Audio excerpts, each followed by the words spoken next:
Hello and welcome to our latest edition of the Business Spotlight series. Today, it's a pleasure to be joined by Carole Osborne from Borne. Good morning, Carole. Good morning. Hello, lovely to have you with us. Why don't you tell us a little bit to start with about what Borne does? Okay, so Borne is what we call ourselves a creative partner. So we are classically an agency, a creative agency that offers different disciplines to help our clients achieve the outcome that they're looking for. So it could be to raise awareness of a product or a service, or to increase profit margin, all of those different kinds of things. But our specialisms are strategy, creative, and client services. You know, we pride ourselves on really getting to know our clients and what they do through the partnerships that we build with them. So we work nationally. There's about 25 of us now across many different disciplines. There's a lot of kind of homegrown talent that we employ, but we also employ a lot of people from London agencies. So we have people from Mother and Saatchi and things here as well. But yeah, our absolute driver is that we want to be the best creative partner we can possibly be for the clients that work with us. And obviously with that national reach, you're going far and wide. Do you have any particular sectors or industries that you work with typically? We don't actually, and I've been really careful not to pigeonhole us into that, because I think that with the skills that we offer, they are so transferable that, and I think actually for our clients, it's really important for them to have an agency that can work across many different sectors, so that we're not just focused on higher education, so that's all we know, so we don't look further than higher education, you know, because I actually think that by working in higher education and the leisure industry and this and that we bring so many different pieces of knowledge to whatever client we work with. So we will work with any sector, we will work wherever. Like, I think one of our furthest clients is in Portsmouth, you know, and that doesn't change the way that we work with people. So yeah, we won't pigeonhole ourselves. Fantastic. And how did you get into the business in the first place? I actually got into this industry as a YT trainee. So I was 16. I left school with no qualifications, got thrown out of college, and then found my mum actually just dropped me off at the door of an advertising agency and said, don't come back until you get a job. And that's how I started. So I started life as a YT apprentice for an agency that owned by a guy who I still kind of work with now. You know, he was my non-exec chair until very recently. So yeah, that's how I started. And I didn't even know this industry existed until I got an apprenticeship. And I think that is one of the things with the industry I work in now, that unless you are looking for a role in this industry, you don't know it's here. But yeah, I started working it and just loved it. I loved being surrounded by creative people. I loved that, you know, rules don't seem to apply in this industry. You kind of just go with what feels best. So yeah, that was it. That was kind of how I joined, really. Amazing. And obviously quite a few different experiences along the way, from joining as that apprentice all the way up to founding your own agency. Tell Yes. us what it is that you enjoy the most about running your own business. I think it has to be the freedom. You know, we are an independent business, and for me, that independence is so important, because we're able to, or I'm able to run the business with instinct and passion, rather than having to follow you know, rules or objectives that are being put in place by a group of shareholders and things like that. You know, running this business is very much about enjoying, you know, working every day and creating an environment that people enjoy and creating an environment that our clients are happy to be in. You know, it really is just very much about, I never wanted to feel like I went to work, if you see what I mean. You know, I always wanted to feel that I just it could enjoy my day wherever I was. And so I think that is the best thing about this. The thing I enjoy most about running a business is being able to do that for myself, but also being able to do that for other people as well. Absolutely. And looking back then over the different roles you've had and the experiences you've had in the industry, is there one thing that jumps out at you that if you were to start all over again, you would do differently? Yeah, and God, this has come from years of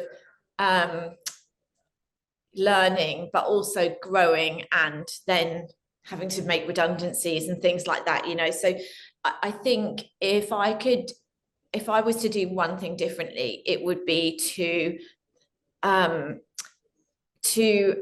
put more of to have a bit more value in the word structure. You know, I set up a business not knowing how to run a business, you know, and everything I've done has been very much about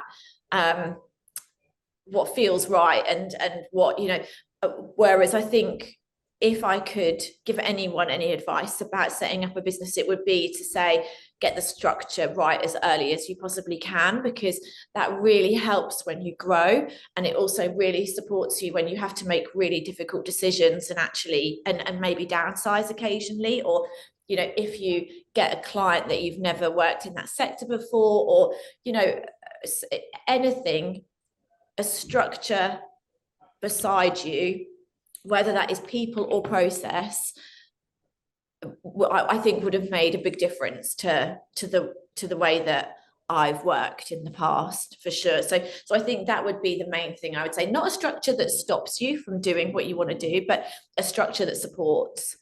Of course. And so when we look to the future, what does the future look like for Borne? Oh, I think we're in a really exciting phase now, actually. We had, obviously, when COVID hit, you know, I had to make some really difficult decisions, and we downsized considerably. And then we spent the kind of next 2-3 years just really focusing on stability. And now I feel like this is the year that the future is actually going to start for us again, I think. So we're recruiting some brand new roles into the business. We're really looking at growth and investing into growth again.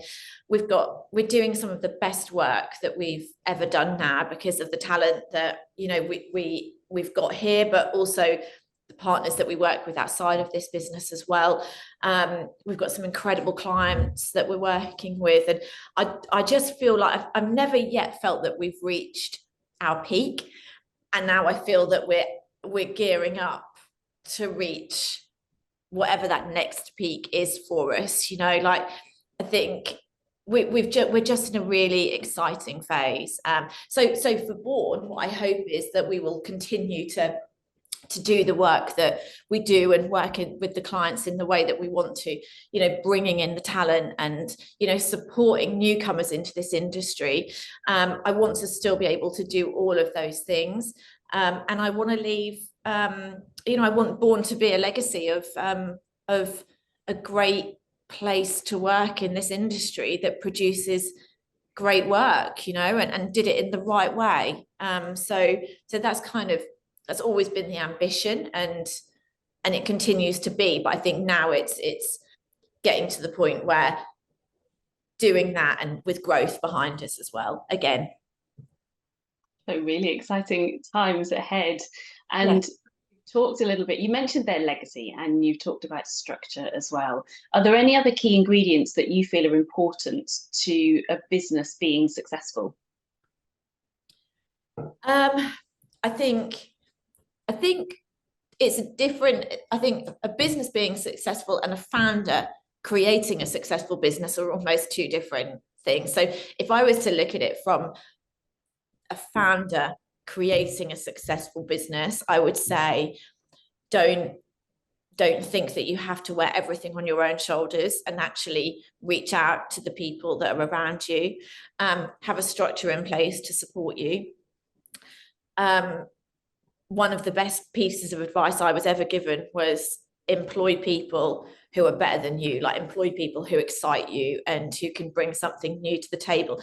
I think with those ingredients and treating those people with respect and understanding that they bring something to the table that you would never be able to bring, you know, I think if you really put all of those ingredients together, then as a founder, you create a successful business. And to maintain that successful business is for you to always be, it's for you to rely on other people sometimes, you know, and to not think that you know everything all of the time, and to know when to step back and to know when to let other people, you know, Borne is not about me anymore. It's about every single person that works it. And I'm probably now one of the least known people that works at Borne. But that's the right way to be, because I put all those ingredients together, and my role to maintain this good business is to guide. It's not to direct. It's not to tell people what to do. You know, it's to set the tone. It's to set the objective. It's to set the goal, and then guide and support everyone to get to the same point. So I think, so almost two questions, you know, like, what does it take to be a founder to create a successful business, and what does it take to maintain that successful business, you know? And I also think as well, one of the things that I've always done is I've made so many mistakes with running this business, so many, but each and every one of them I've learned something from, and I've taken a little bit from it. You know, I've never just gone, oh my God, right, I now can't do this. And, you know, I've just looked at what has happened or what outcome that has caused and thought, right, I will do that differently next time, you know? So making mistakes, there is nothing wrong with making mistakes. And actually, it can be one of the best things that you can do. And that's wonderful advice for anyone who's watching or listening to this, to hear from a founder, to know that it's okay to make mistakes as long as we learn from them. If we look at that reflection on your role for yourself as a founder, and you could go back to your 18-year-old self, what advice would you give yourself?